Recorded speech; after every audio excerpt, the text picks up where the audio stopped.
What if the fall of ancient Rome, the greatest empire of the ancient world, wasn't caused by barbarians, corruption, or moral decay, but by something far more familiar?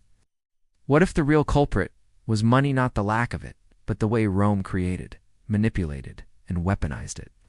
Because buried beneath the ruins of collapsed temples and broken aqueducts is a financial mystery. How did a civilization that once controlled the known world go bankrupt from the inside out? And the twist: some of the same fiscal tricks that hollowed out Rome's economy are happening right now. Let's unravel the story of how money destroyed ancient Rome and what it means for us today. Setting the stage, background, and tease: Rome didn't start as a hyperpower. It began as a small republic with simple coins, honest metal content, and deeply conservative spending habits. Money wasn't just currency, it was trust, stability, and identity. But as Rome expanded, conquered, and transformed into an empire, the relationship between power and money changed. Leaders grew dependent on military spending, public bribery, and economic illusions to maintain control.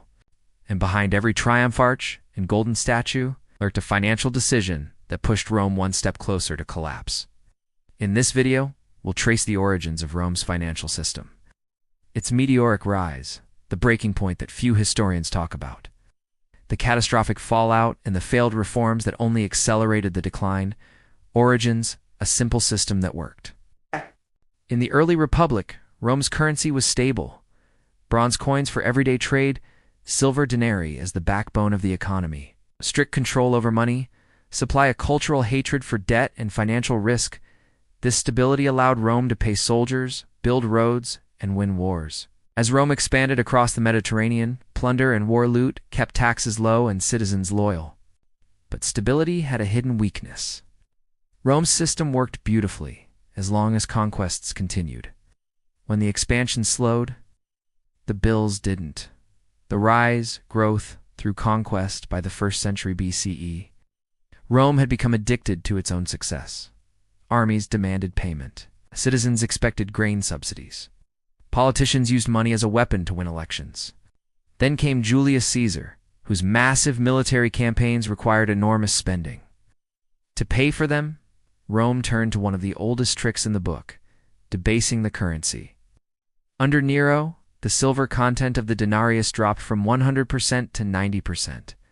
Under Trajan, it fell again. By the time of Caracalla, the denarius was barely 50% silver. Rome wasn't minting money, it was minting inflation.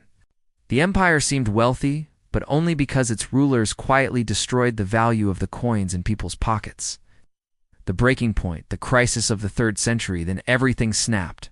Between 235 and 284 CE, Rome went through 50-plus emperors in 50 years, civil wars, famine, border invasions, a complete economic breakdown.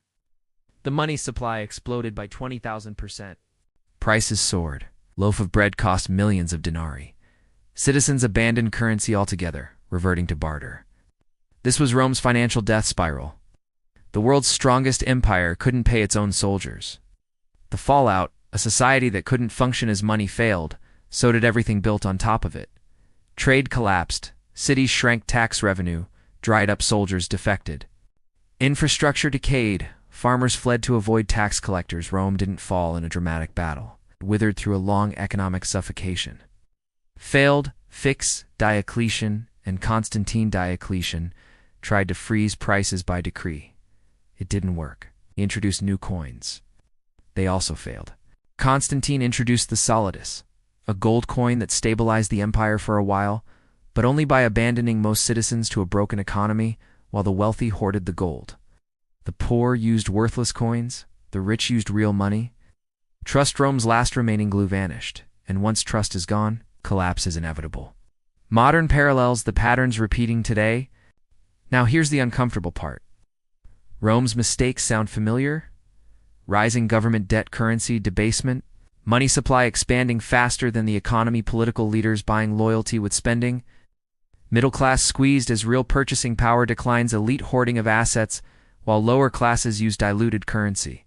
A 2024 report shows that the global money supply has grown over 300% in 20 years, while real wages have barely moved. Empires don't fall because enemies attack. They fall when money stops working. 3 takeaways. Currency is trust. When trust breaks, nations break. Short-term financial tricks create long-term instability. Economic decline happens slowly, till it happens all at once. Final warning and call to action: Rome didn't realize it was collapsing until it was too late. Their crisis didn't start with invading armies, it started with a coin that was worth a little less than the year before. If we want to avoid repeating Rome's fate, we need to understand the hidden power of money, how it's created, and how easily it can be destroyed. If you want more deep dives like this, stories of power, economics, and the forces shaping civilizations, make sure to like the video, subscribe, and share your thoughts in the comments.